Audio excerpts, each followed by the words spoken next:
Oi, bom dia, Cristina, tudo bem? Oi, Cláudia, tudo bem? Tudo já, é você? Como é que você tá? Bem também. Que bom. Esperar um minutinho, que o pessoal deve estar, às vezes, Ah, vai entrando e a gente espera um minutinho super pontual.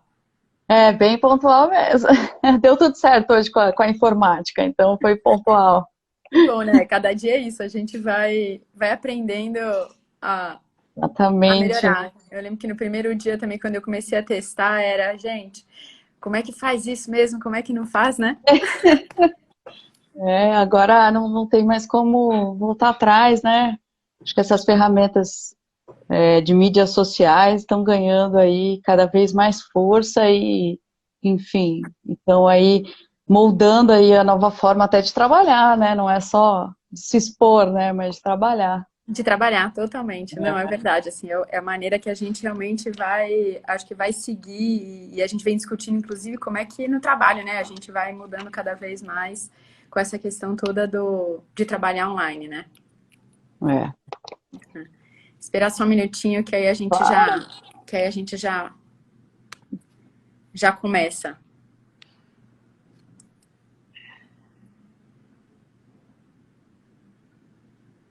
Eu assisti outro dia vocês conversando é, na mesa redonda, né, Ah, do AB, da VLT. BPP. Muito bacana. Não, até alguns dos pontos que eu quero trazer, porque tinham coisas bem interessantes que estavam ali, né? Que bom. Não, foi uma conversa muito bacana, assim, a gente conseguiu, acho que todos os participantes conseguiram cobrir bem o cenário antes, durante aí Depois. pandemia, né? E aí talvez como vai ser o pós, né? A gente não falou tanto ali do pós, porque ainda estamos, né, compreendendo como Falaremos, vai ser, né? falaremos até um pouquinho, pelo menos assim, acho que é difícil falar do pós, né? Mas acho que tem algumas coisas que a gente vai meio que aprendendo também aí, né? Bom, vamos lá, É, vamos começar então. Bom dia, o claro, pessoal vai acaba sempre entrando ao longo do tempo. Eu queria super te agradecer imagina. por ter aceito o nosso convite, né, de bater esse papo, assim, ao longo das lives que a gente tem feito, a gente tem ouvido várias perguntas, principalmente, né, o que tem acontecido com a coleta seletiva como um todo, e obviamente, né, São Paulo, como uma das maiores cidades, sempre estava nessa pauta das pessoas, o que aconteceu, a coleta ainda tá ou não tá, então é super bacana poder te ouvir aqui para a gente entender o que aconteceu, né, é, ao longo desse tempo, desse elenco todo. E aí, desde a nossa primeira live, Cris, a gente vem muito trazendo o papel também do cidadão como um centro, né? E trazendo o papel dele como centro dessa discussão e trazendo muito o papel deles nesse caminho. Então, a gente começou muito trazendo, né? Eu gosto sempre de fazer uma lembrança, porque todos esses assuntos são super conectados como um todo. Então, a gente começou trazendo por que era um excelente momento da gente poder mudar um hábito e criar, né, o hábito da reciclagem. A gente trouxe a ciência para poder suportar isso bastante. Aí a gente começa a trazer que se o nosso hábito vai ter maneiras mais conscientes, né, do que a gente consumir, do como a gente descarta, que é super importante. A gente mandou, né, na coleta seletiva e na logística reversa.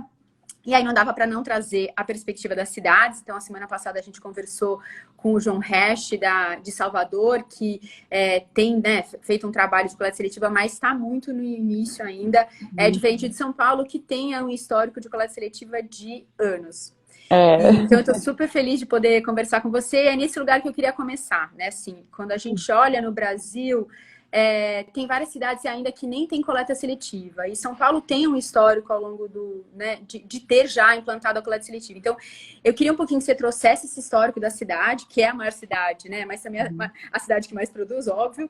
Então, se você trouxesse um pouquinho do histórico da coleta seletiva de São Paulo, se hoje ela, inclusive, está na cidade inteira, então, como é que ela começou e se hoje ela está na cidade toda, e principalmente a evolução dos dados, né? O que ao longo, desde que a coleta seletiva foi implantada em São Paulo, os números mudou. Eu sei que é desafiador falar de números, porque os números são sempre, né, andantes, a gente brinca, mas eu queria que é, você trouxesse um pouquinho essa histórica pra gente, por favor. claro.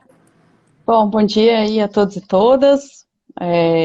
Começando um pouquinho do cenário da coleta seletiva na cidade de São Paulo, né? A cidade de São Paulo começou com a coleta seletiva no modelo de porta a porta desde os anos 80, né? Eram 22 roteiros só. Então, assim, era pouquíssimo, né, o que nós tínhamos. E a partir daí foi se evoluindo, né?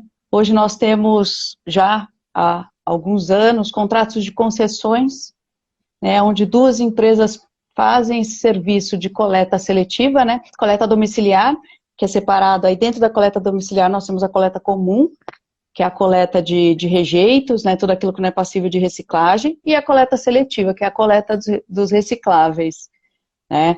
Hoje nós estamos com um cenário de 75% das vias da cidade de São Paulo com esse serviço de coleta seletiva.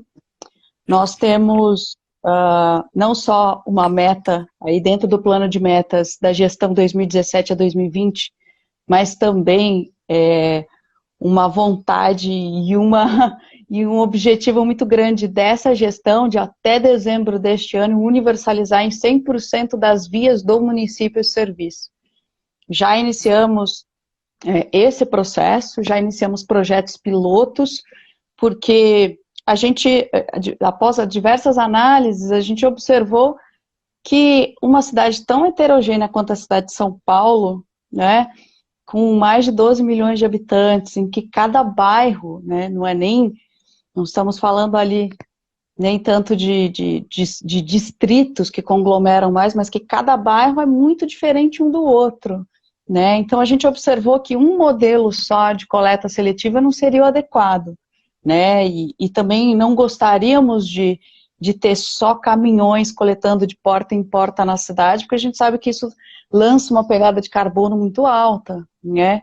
Então, por um lado a gente universaliza com caminhão porta a porta, e aí a gente imprime muito mais carbono aí dentro do meio ambiente. Então a gente está estudando e iremos implantar uma metodologia mista, né? Caminhões porta a porta, porque há alguns lugares que não tem como não fazermos porta a porta, né? Que é muito complexo, né? Ou é muita subida, depende das regiões, né? Não tem como utilizarmos a outra metodologia, que é a metodologia de PEV, que é pontos de entregas voluntárias, né?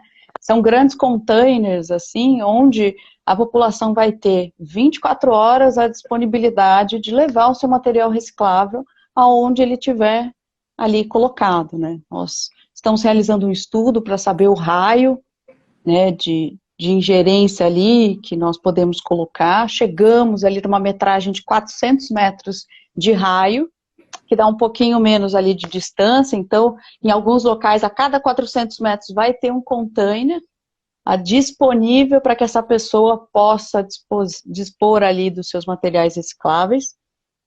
E aí já estamos dando início a essa universalização. Então, até dezembro de 2020, a gente vai ter 100% da cidade de São Paulo com a coleta seletiva, né, que é o único serviço que falta aí universalizar. A coleta comum já é universalizada há muito tempo na cidade, né? Uau, essa então, é uma super notícia, hein?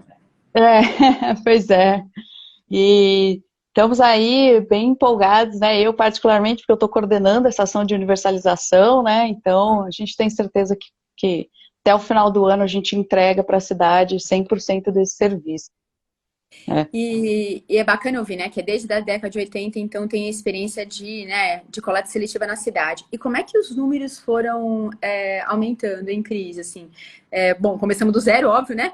E aí hoje, na realidade, a taxa que a gente tem conhecimento em São Paulo ainda é uma taxa razoavelmente pequena. Então, eu queria te ouvir um pouquinho como é que foi esse caminho, né, ao longo de algumas décadas aí, né? Bom, o número vai subindo, né? Com certeza, conforme o crescimento populacional sobe, vai subindo ali a taxa não só da coleta seletiva e da coleta domiciliar comum, mas do consumo, né? Que é exatamente por isso que cresce, né? Conforme vai crescendo essa taxa, a cidade de São Paulo é super populosa, então a gente vê um aumento enorme, né? Quando a gente vê a taxa de reciclagem da cidade de São Paulo que sai por aí nas mídias, né, tem gente que fala em 2%, tem gente que fala em 3%, a gente gosta de deixar claro que essa não é, caindo aqui, que essa não é de fato a realidade da cidade de São Paulo. A gente tem uma coleta seletiva, né, uma coleta de recicláveis informal muito maior, né, do que correspondente à coleta aí da pública, né? Então, por exemplo, a gente sabe que muitas pessoas têm uma reciclagem, é um número enorme, não só catadores autônomos, mas pequenos grupos ou pequenas MEIs, né? Pequenas pessoas que abrem uma MEI, e ali a gente vê algo até que a gente dá uma nomenclatura, às vezes, de morcegões, né? Eu ia tocar nisso. Pois é, o que são os morcegões, né? Os morcegões, eles são aqueles carros, geralmente são combis, né? Cortadas ali no meio teto, né? Para fazer um espaço, ou caminhões bem pequenininhos, que eles passam meia hora antes ali da coleta seletiva, né? Feita pelas concessionárias, passarem e coletam esse material, né? Então, quando vai passar, muitas vezes, o caminhão da coleta seletiva, não está mais lá, né? Ou tem muito pouco, né? Então, a gente tem essa cadeia de informais, né? Que não são só catadores, não são só esse mês. A gente sabe que a gente tem uma cadeia muito grande, muito forte ali nos ferros velhos, né? Que tem ali um funcionamento próprio. E isso prejudica, obviamente, a gente ter o real dado da cidade de São Paulo de reciclagem, você acha, né? Com certeza, né? A gente sabe que a cidade de São Paulo recicla e recicla muito, mas enquanto administração pública, fica difícil para a prefeitura conseguir mapear, né? Isso é um trabalho que a gente vem desde 2007 fazendo, né? Tentando mapear como é essa cadeia informal, né? Qual o quantitativo real de catadores autônomos que nós temos na cidade de São Paulo. E é muito difícil conseguir esses números, né? Porque eu acompanhei diversas idas, né, a essas pesquisas e essas filtragens aí de números. Então, por exemplo, a gente vai pegando uma área que tem vários ferros velhos, e a gente chega para fazer alguma entrevista, né, e saber algum quantitativo, eles não gostam muito de falar, né, as pessoas não querem muito se identificar, então é muito complexo isso tudo, né. O Cledir está dizendo aqui que não é só em São Paulo, né? Parece que essa é uma questão que todos os municípios enfrentam esse problema. Se diria, então, porque existe agora, né, com a pandemia, a gente teve a boa notícia aí de que teve um aumento, né, da coleta seletiva. O dado que eu, na realidade, li, o último dado, que é na primeira quinzena de abril, aumentou 25% versus na mesma data do ano anterior. E o que você acha? Você acha que o fato de ter reduzido a quantidade desses morcegões na rua e, ao mesmo tempo, as cooperativas são fechadas. Então, como é que você enxerga esse dado, né? Porque é engraçado. Puxa, aumentou e existe um percentual muito grande de pessoas, né, das cooperativas que não estão trabalhando, mas, ao mesmo tempo, a gente também vê que os morcegões saíram. Como é que esse quebra-cabeça, né, e o número aumentou? Então, será que isso indica alguma coisa interessante que está no ar aí? Não. Como é que vocês estão vendo esses números que, né, parecem quase contraditórios? Então, aumentou, mas a maioria está fechada. Então, como é que vocês estão vendo isso na Anlurb, Cris? Bom, a gente observa um crescimento dos materiais recicláveis desde o final do ano passado, né? A gente sabe que no final do ano é uma época que cresce muito, porque a gente tem as festas de fim de ano, a gente tem um pedaço de férias, né?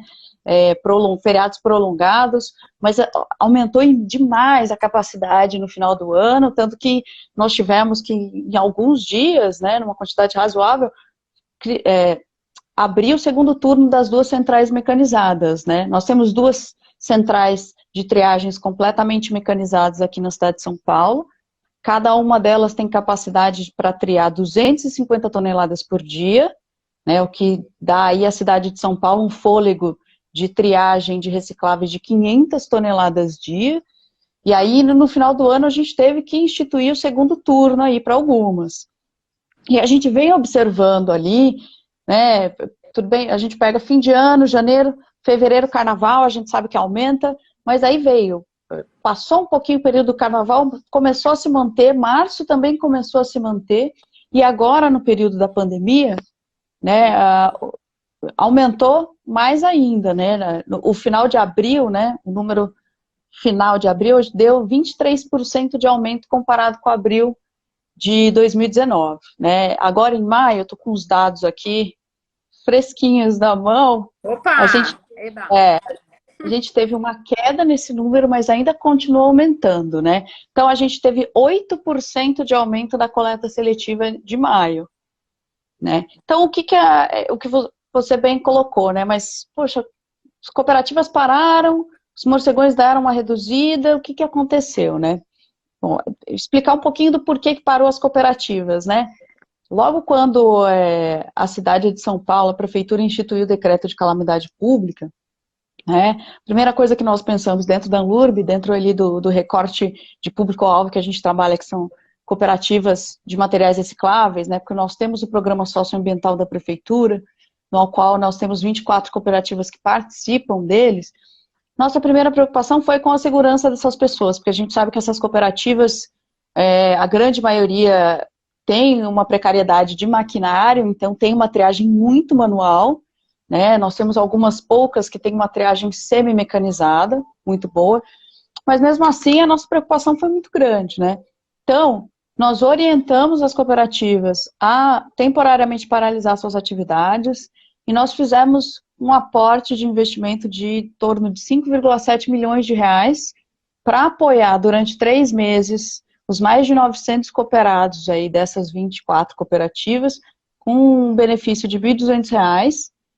E para além disso, nós também estamos mensalmente beneficiando aí 1.400 catadores autônomos que fizeram um programa que nós lançamos em 2018 chamado Reciclar para Capacitar, que foi um programa voltado especificamente para a capacitação de catadores autônomos em 3 cursos básicos, né? Uma formação básica ali dentro de materiais recicláveis, um curso de empreendimentos econômicos solidários, onde eles iam ter noções de como formar uma cooperativa, de como organizar essas cooperativas, e o terceiro curso foi um curso básico de marcenaria, né? Nós pegamos todos os inservíveis dos ecopontos, né, dos 104 ecopontos da cidade de São Paulo, né?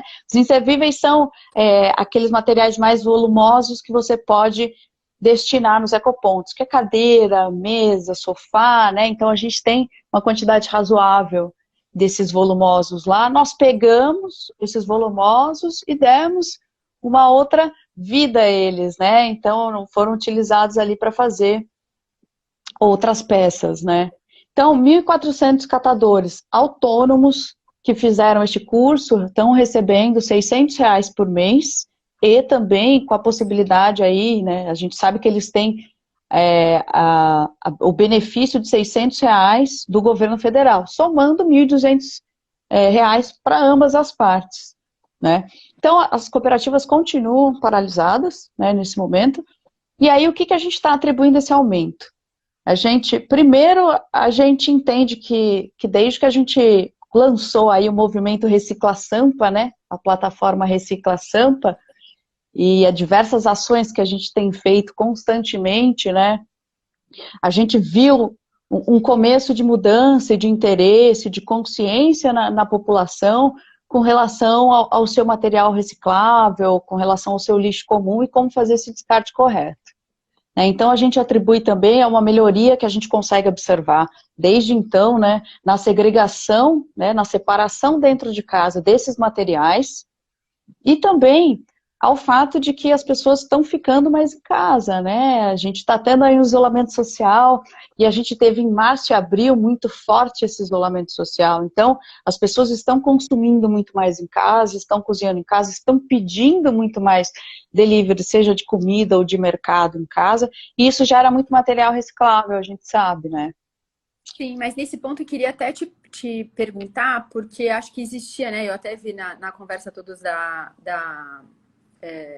mesa redonda, que existia, obviamente, uma estimativa, por todos os motivos que você falou, né? A gente está mais em casa, a gente está pedindo mais delivery, a gente está consumindo mais. Então, existia, inclusive, uma expectativa, e eu diria que eu também imaginava que isso também estava acontecendo, mas minha expectativa até da própria Anlurb de que esse número da coleta domiciliar aumentaria. Mas a Abrelp, né, junto com a Associação Internacional de Resíduos Sólidos, soltou também uma pesquisa dizendo que a coleta seletiva domiciliar caiu 7,25%. E eu falei, gente, é engraçado, né? A gente falou brincando assim, como é que esses números parecem que, de alguma maneira, eu não diria que entram em contradição, mas eu fico também muito curiosa como é que esses números começam a se encaixar. Então, a coleta aumentou como um todo, a domiciliar caiu. claro que tem, obviamente, a questão toda, né, econômica, até porque a gente, de alguma maneira, com a pandemia também, né, isso, obviamente, todos os números econômicos estão trazendo uma redução do nosso consumo. Como é que é isso, então, Cris? O que vocês estão imaginando que é, assim, existe esse ambiente de universalizar a coleta na cidade, que é incrível. A gente mesmo, né, na Soma, até porque a gente trabalha muito com o cidadão, vem sentindo, né, e eu, não só na minha rede pessoal, mas também na da Soma, a gente vem sentindo uma demanda super grande das pessoas perguntando: Claudinha, o que eu faço com isso? Eu não sei, mas agora, nossa, eu tô vendo que eu produzo muito mais lixo. Porque, óbvio, né, você saía de casa antes e não via, às vezes, né, aquilo ao longo do dia inteiro. Quando você tá em casa, você tá o tempo todo em contato. Então, também sinto que existe, né, um despertar para o assunto maior, mas ao mesmo tempo a coleta domiciliar caiu. Como é que vocês veem tudo isso, Cris? Assim, como é que essa história que vou universalizar, é mais caro, obviamente, né, universalizar, como você mesmo disse, coleta seletiva, ao mesmo tempo a coleta da cidade domiciliar caindo, porque o consumo também vai cair, e isso vai gerar outros efeitos, obviamente, até né, em autônomos que vão começar, ou talvez em mais morcegões, que vão começar a achar uma maneira de ter uma renda. Como é que vocês estão vendo essas questões todas dentro da Anlurb? Bom, a coleta foi um choque um tanto quanto grande, uma queda específica, que é a queda nos resíduos de varrição. Né, que é o resíduo aí, para quem está assistindo a gente e não sabe, os resíduos de varrição é aquele que os coletores varrem das ruas, né, e trocam das ruas. Em abril nós tivemos, acho que uma queda de cerca de 50%. Né? E aí, esse mês, eu estou com os dados aqui, a gente está com uma queda ainda de 37%. Né? E duas coisas a gente atribui, né? Uma delas é que as pessoas estão indo menos às ruas e por isso estão consumindo menos nas ruas, né? Não está tendo tanta coleta. E a outra que a gente atribuiu é que, de fato, as pessoas estão deixando de jogar lixo, estão deixando de ir para as ruas, deixando de jogar lixo no chão. Né? Isso é algo que a gente está ali analisando bem minuciosamente, né? E aí, enquanto isso diminui, né, a gente tem uma coleta de lixo comum, né, que são os orgânicos, que é o rejeito que cai, e aumenta a seletiva. Bom, primeiro pensamento nosso é, de fato, o poder de compra, né, poder econômico das pessoas que caiu.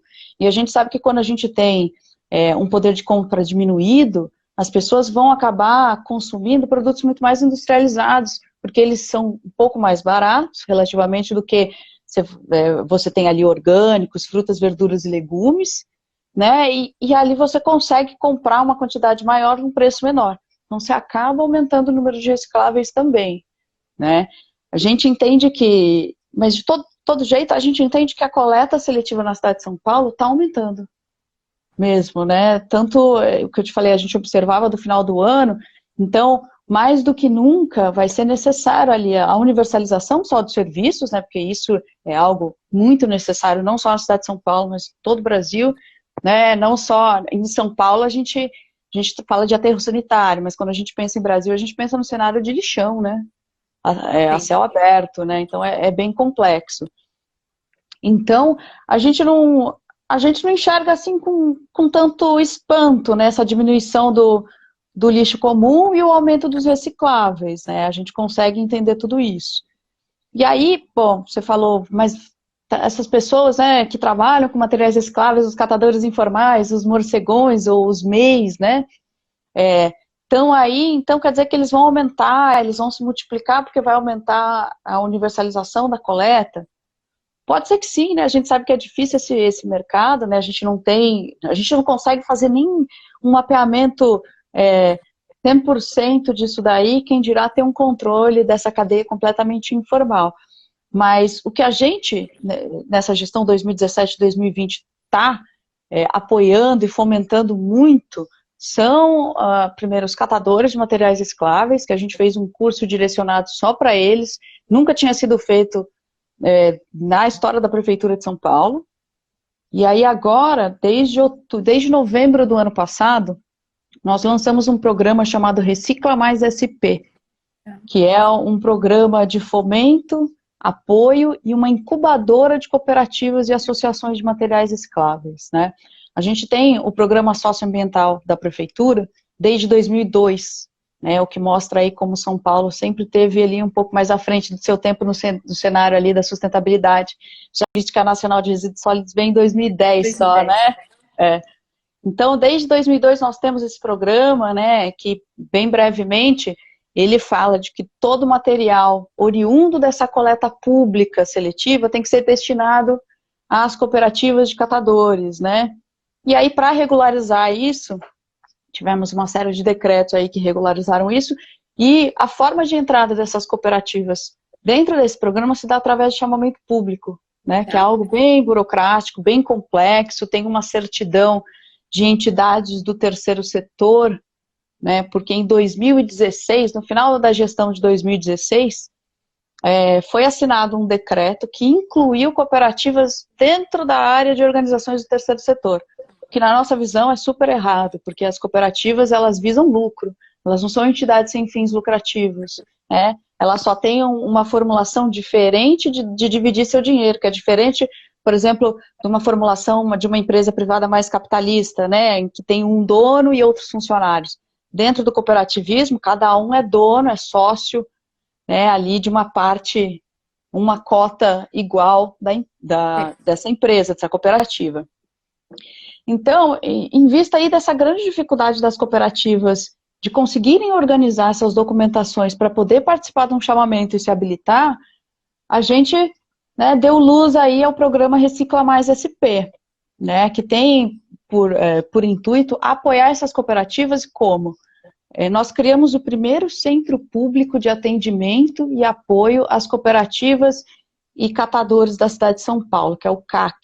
É um espaço físico que nós temos na região central de São Paulo, onde as associações, as cooperativas e os catadores, ou qualquer outra pessoa que tiver interesse em entender qual o funcionamento do programa socioambiental, né, e como eu começo uma cooperativa, uma associação de materiais recicláveis, como isso funciona, pode ter atendimento gratuito, né? Então você vai ter ali uma análise jurídica, uma análise contábil, de saúde, segurança do trabalho, engenharia de produção de forma gratuita, né? Então também aí é o primeiro programa voltado, de fato, para incubar e acelerar cooperativas.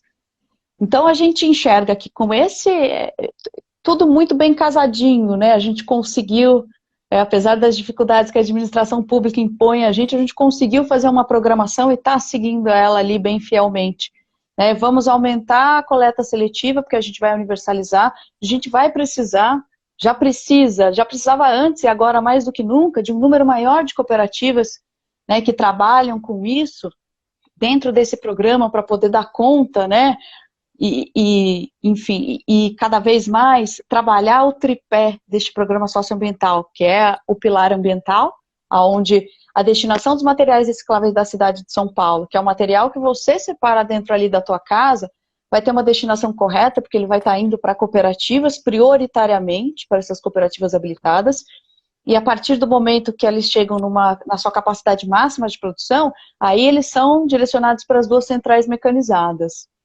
Então tem o pilar ambiental. Não, só queria, assim, a Rose está dizendo, inclusive, né, que o CAC é um excelente centro, né, de atendimento para os catadores de materiais recicláveis. Vou um dia conhecer, porque ainda não fui. Deixa eu tá te perguntar, porque eu vou convidada. pegar outro comentário, né, que o Alex ali anteriormente fez, e também juntar com o seu, que é ele fala, olha, a praia está limpíssima, né, tá lixo zero. E ao mesmo tempo você falou o que todos nós adoramos, né, ir para uma praia que pudesse ter, estar limpa e continuar limpa, né, porque a gente está vendo isso no jornal hoje, que está super limpo. E aí juntou com o fato que você falou que a varrição, que basicamente, né, a gente jogar o lixo na rua, também reduziu. E aí eu vou juntar uma provocaçãozinha, assim, esses são movimentos que supostamente é o cidadão, né, o ser humano que faz. E a partir do momento que a gente não está muito na rua, que a gente não está indo para a praia, parece que, né, os resíduos estão reduzindo. E aí eu fico bem feliz de ouvir que a coleta seletiva porta a porta vem aumentando. E aí, como é que você chama o cidadão para essa conversa toda? Porque você falou super que é isso, existe uma infraestrutura na cidade de São Paulo, seja através das cooperativas, né, de catadores, mesmo com os desafios de profissionalizar, e vocês estão nesse caminho de profissionalizar.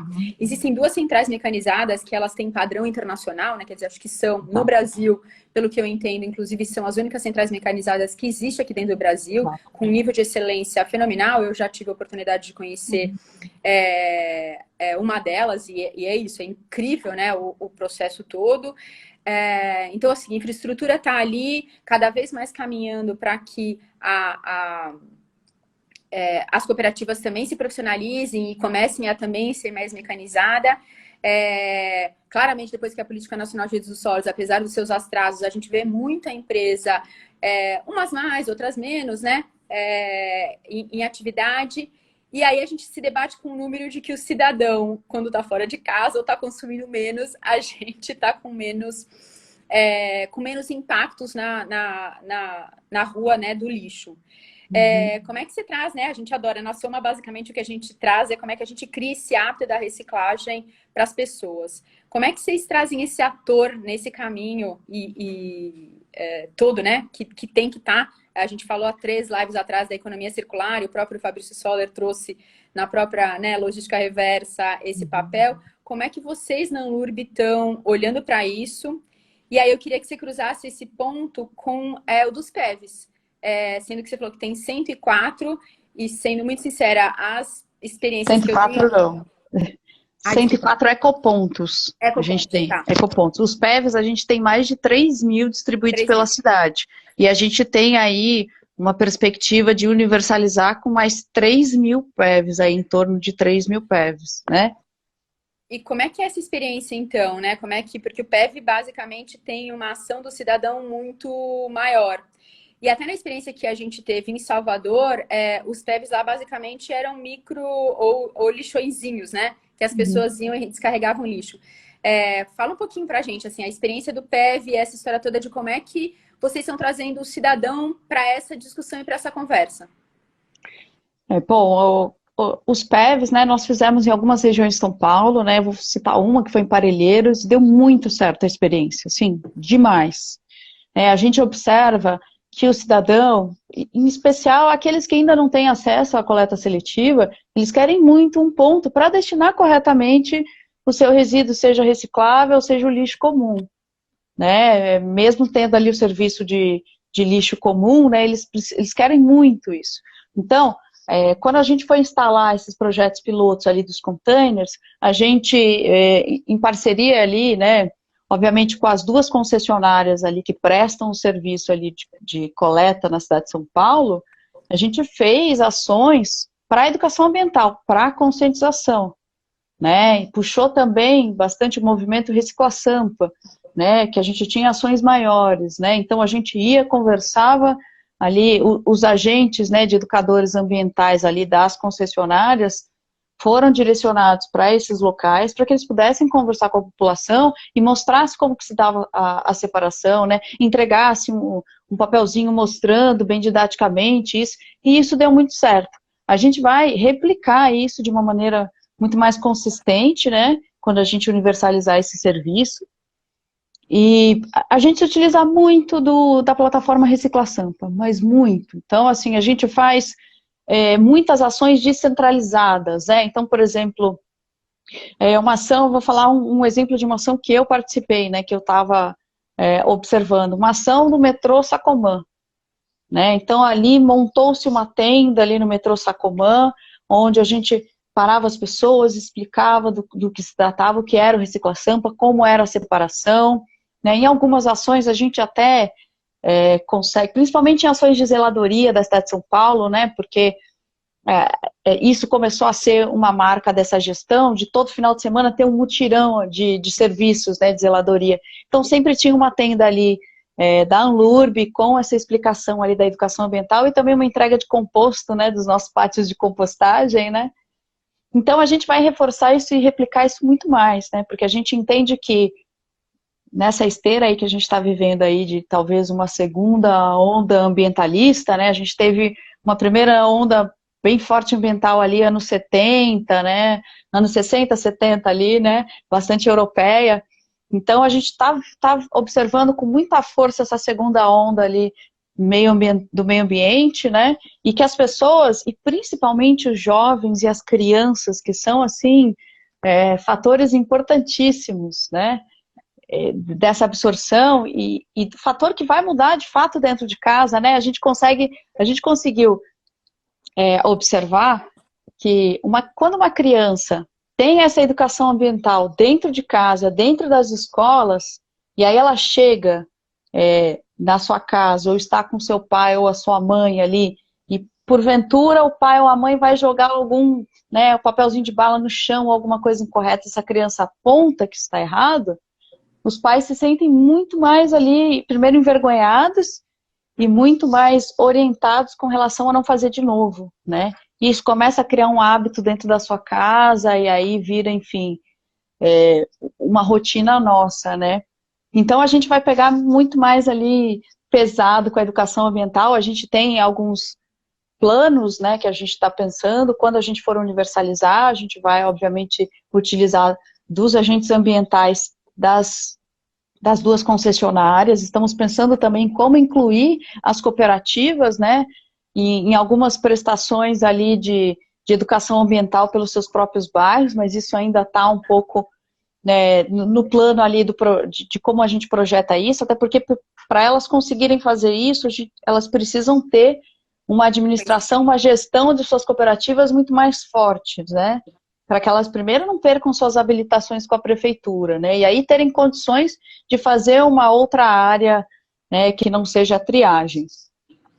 E fora isso, a gente está pensando também em descentralizar essa educação ambiental nas escolas. Nós temos um projeto que a gente quer muito que saia ainda esse ano, que é um projeto de compostagem nas escolas, né? Eu peguei bastante aí desse projeto, aí trabalhei muito aí quando eu fazia parte de uma outra equipe, de uma outra gerência, e aí nós, para além de levarmos a compostagem nas escolas públicas municipais, né, um número X no primeiro projeto, né, porque nós temos mais de 3 mil, é muita, né? 2.932 escolas que a gente... Exatamente. Então a gente vai levar aí para um recorte, não só a compostagem dentro dessa escola, dentro ali das cozinhas, mas a gente vai trazer isso para a grade curricular. Então, a gente vai trazer os alunos para entender o que é a compostagem, o que é a segregação. Em algumas delas, a gente está tentando ver a possibilidade de terem hortas, né? E aí, cada vez mais ampliar esse escopo, né? A gente vai levar um serviço de coleta seletiva também para as escolas, no sentido de, não de coleta, né? Porque a gente já tem em praticamente todas, né? Mas aquelas que faltam a gente também vai universalizar, mas no sentido de distribuir, por exemplo, lixeiras do nosso programa do Recicla Sampa, né? A gente tem um programa também de coleta seletiva em prédios públicos da prefeitura, né? Que são centenas de milhares aí prédios públicos, onde a gente fez uma grande distribuição de lixeiras, de lixo comum e material reciclável, capacitou essas pessoas, né? Capacitou uma ou duas ou três pessoas daquele prédio público para se tornar um multiplicador, e também deu todo o material ali, seja educativo, seja informativo, adesivos para colar. Então a gente pretende ali expandir cada vez mais esses serviços, né?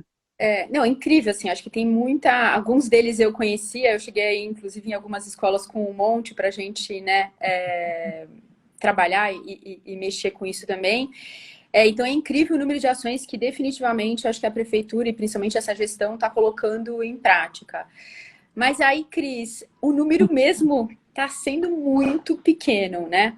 Como é que vocês enxergam com essa quantidade de ações que vocês estão colocando e essa mobilização fenomenal que vocês estão fazendo?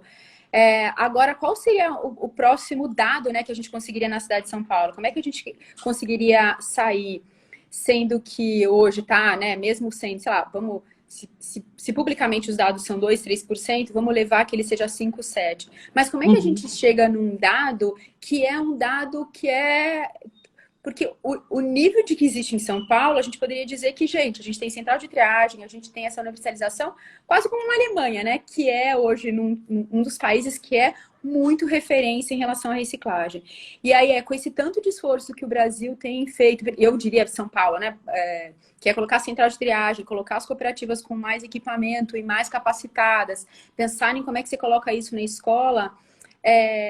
Que número que vocês prevêem, né? Quer dizer, como é que vocês olham com esse número? Porque, assim, sendo muito sincera, eu tenho visto muita coisa, e assim, fui em algumas escolas e vejo equipamento lá, mas também vou ser sincera com você, que às vezes eu vejo equipamento num cantinho. Ah, a menina que foi treinada, na realidade, hoje não tá mais aqui. Então, assim, como é que a gente, tipo, passa essas enormes barreiras que a gente está tendo, né? E a gente chega, sei lá, a 17% de reciclagem, a 15% de reciclagem numa cidade como São Paulo, que é essa quantidade de investimento maravilhoso. Eu tenho um grande sonho de que eu acho que a nova geração, ou a geração, né, atual, ela vai aprender, porque esse não é um hábito que a gente teve. Mas como é que vocês estão olhando, né, essa pós-pandemia, com os vários receios que as pessoas, inclusive, vão ter, mas também com essa consciência melhor, como é que essas várias ações espalhadas pela cidade fazem o nosso patamar de reciclagem na cidade ir para outro nível, né? Bom, Eu sei que você não uma tem bola de pergunta. cristal, desculpa, mas, né? É muito complexo, né? A gente tem uma dificuldade muito grande com nossa questão de dados, né?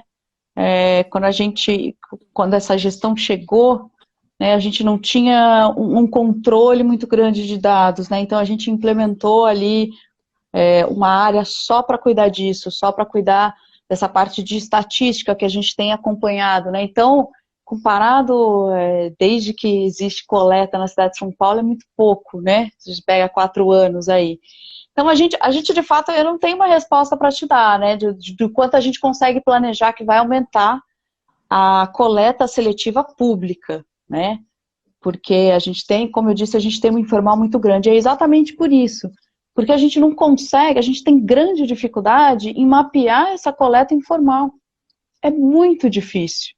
Então, a E gente... aparentemente, com essa, desculpa só de cortar, mas aparentemente com essa coleta informal que foi reduzida, é isso, os dados vieram à tona, né? Então, será que aí tem algum caminho que a gente poderia né, também olhar? Eu sei que vocês já estão olhando, que é isso, assim, aparentemente os números estão mostrando que com a coleta seletiva informal, basicamente, pegando, né, em percentuais de zero, como é que, será que isso é uma das maneiras, né, Caiu?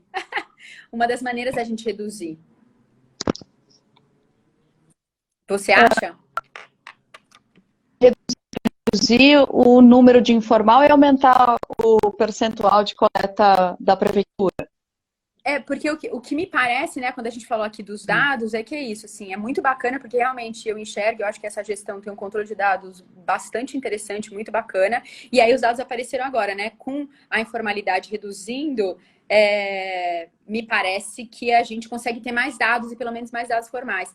Será que aí é um lugar de colocar mais fortemente também algumas ações efetivas, Cris? Acho que você tá voltando. Enquanto você está voltando, eu vou ler um pouquinho aqui o que o pessoal falou. Sim, Rose, concordo com você, essa gestão tem olhado com muito mais carinho. Cledir, é verdade, assim, a gente hoje na Soma também faz o Cledir conta, né, que muitos dos programas de educação ambiental nas escolas acabam não sendo consolidados porque os professores, né, têm atividades sobrecarregadas, e eu concordo 100% com você, a gente começou a fazer um trabalho nas escolas e sentiu esse desafio realmente grande, então essa simplificação para melhorar os dados é super importante. Assim, obrigada, aprendemos juntos, sempre, né, eu acho que a gente quando vai falando sobre o tema vai aprendendo cada vez mais. Gente, parece que a Cris caiu. Vamos ver um minutinho se ela volta, mas a gente também já estava quase no finalzinho aqui, a gente tinha mais 10 minutinhos para falar, e eu queria só pedir para ela e fazer uma última provocaçãozinha, né? Que mensagem que ela daria para a gente, porque acho que tem várias coisas bacanas que essa nova gestão de São Paulo está trazendo. Acho que São Paulo pode muito até ensinar aí, né, e trocar com os outros estados o que vem acontecendo, mas o desafio ainda é grande, né? Porque sair de 3% para chegar, né, 3 ou 5% para chegar a 10, 12, ainda tem muito resíduo indo para o aterro. Então, e aí, como a gente na Soma adora falar, eu acho que tem muito um papel nosso também como cidadão de fazer esses dados mudarem, né? A Cris tá entrando aqui de volta. E aí a gente dá um oizinho até porque para terminar, porque eu queria muito que ela deixasse aí uma mensagem. Oi, Cris. Oi. Aí, ó. Fica tranquila. Eu aproveitei para ler o que as pessoas estavam um pouco dizendo tal, e falar desses desafios todos que existem de simplificar processo e tal. Bom, a gente tem mais uns minutinhos aqui, aí antes de terminar, eu queria só, se você voltasse ao fato de que, quando eu estava comentando, né? Parece que quando a gente viu a informalidade sendo reduzida, os dados começaram a aparecer com mais consistência. Você acha que esse, então, é um caminho da gente poder seguir para tentar reduzir de alguma maneira essa informalidade? Porque aparentemente é isso, né? A infraestrutura está sendo colocada e está sendo ampliada. Existe uma predisposição, apesar que eu acho que aí tem um desafio gigantesco, né? A predisposição do cidadão de aumentar e reciclar mais. O fato é que predisposição não é ação, então a gente sempre brinca assim, uma coisa é as informações são incríveis, são lindas e a gente vê esse processo, mas a gente precisa ir para ação, porque muito pouca ação ainda tem sido feita. Mas me parece da nossa conversa também que esta informalidade reduzida ajudou a gente a ter mais dados. Como é que vocês estão vendo isso na UNURB? Bom, a gente também ficou em bastante choque, né, de ver esse tamanho aí de dados, né, aumentando ou diminuindo, né? Então, a primeira coisa que a gente pensou de fato foi nessa redução aí do setor informal, né? Então a gente começou, isso foi só que infelizmente isso foi só agora, né? Então a gente tem esses dados de agora, né?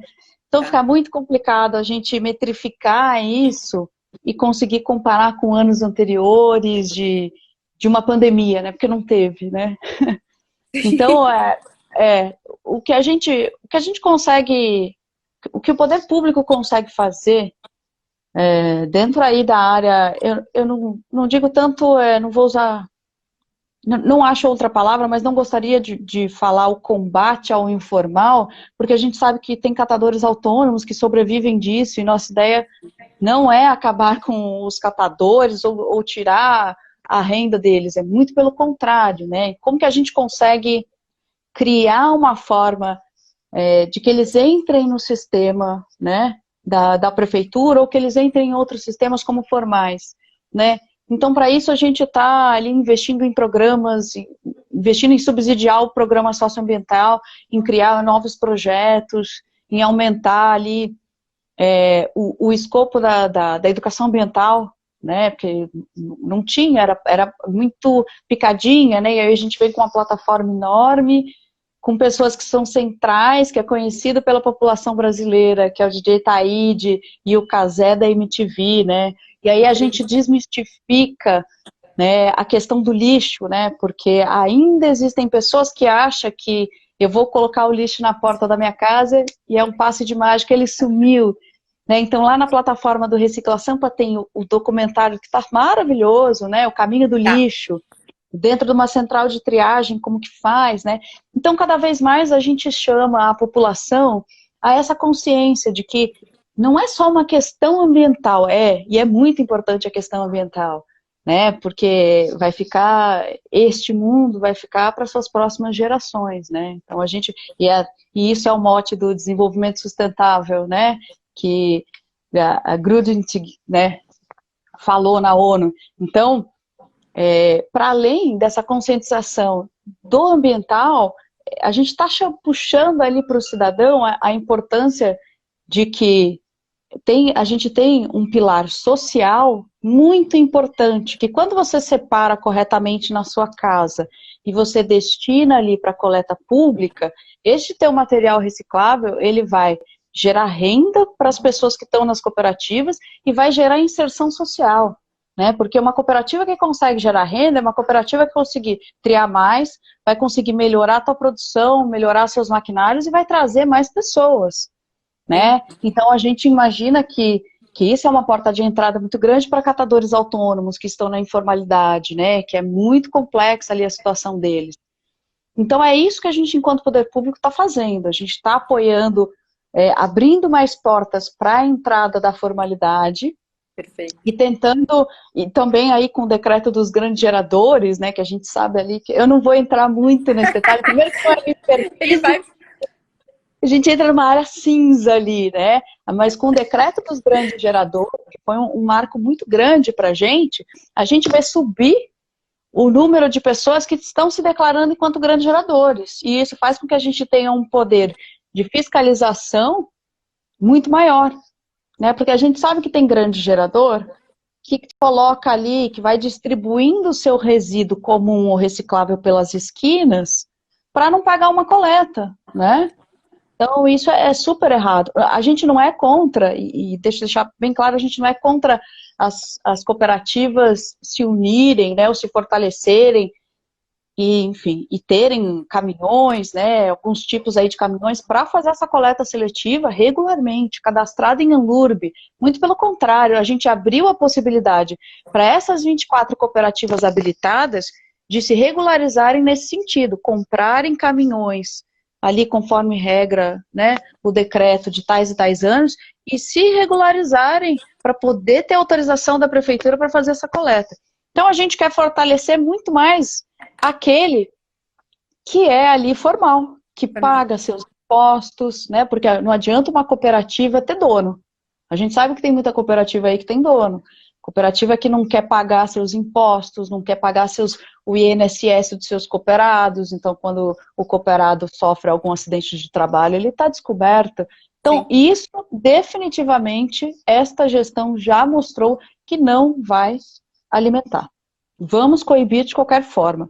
Só que não adianta nada a gente coibir e não dar uma porta de entrada para essas pessoas se regularizarem. Não é assim que funciona, né? A gente aponta que isso está errado e que a gente, enquanto administração pública, né, e não só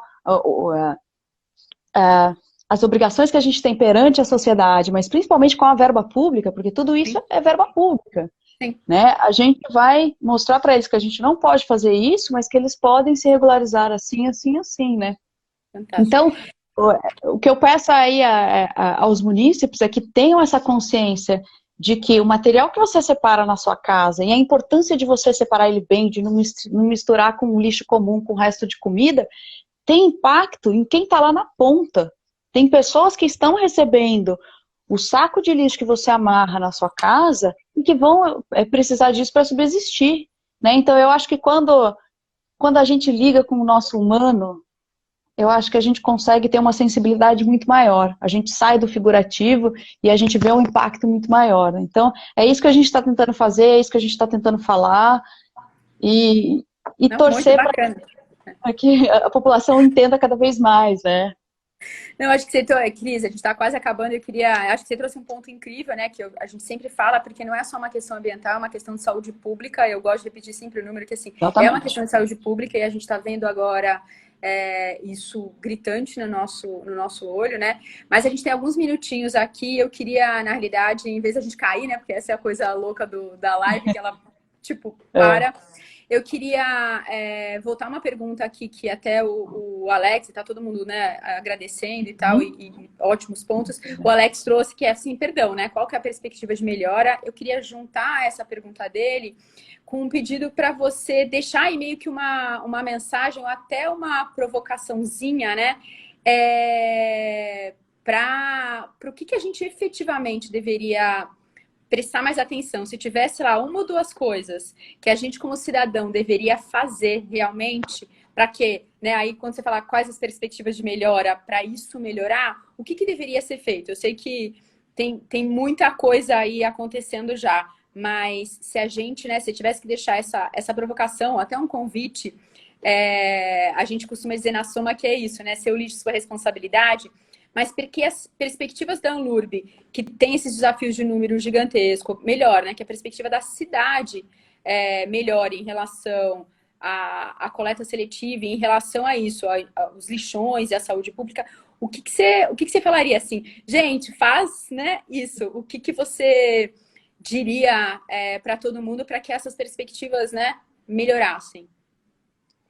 Bom, para as Difícil? perspectivas melhorarem é difícil, né? Resumir tudo é muito complicado, mas para que essas perspectivas melhorem, né? Primeiro, não basta só o poder público, não basta só a prefeitura aumentar, ampliar e universalizar o seu serviço de coleta. Não basta a prefeitura criar portas ali de entradas muito mais fortalecidas para cooperativas e para catadores dentro desse sistema. Não basta só isso, né? Enquanto cidadãos, nós temos que fazer nossa parte. E a nossa parte é, primeiro, ter consciência daquilo que a gente está consumindo. Começa daí, né? Aquilo que a gente está consumindo, né? E ali a gente também, e eu sou a coordenadora do Acordo Global para a Nova Economia do Plástico, né? Então, a gente tem que ter essa consciência. Será que é necessário eu consumir esse plástico?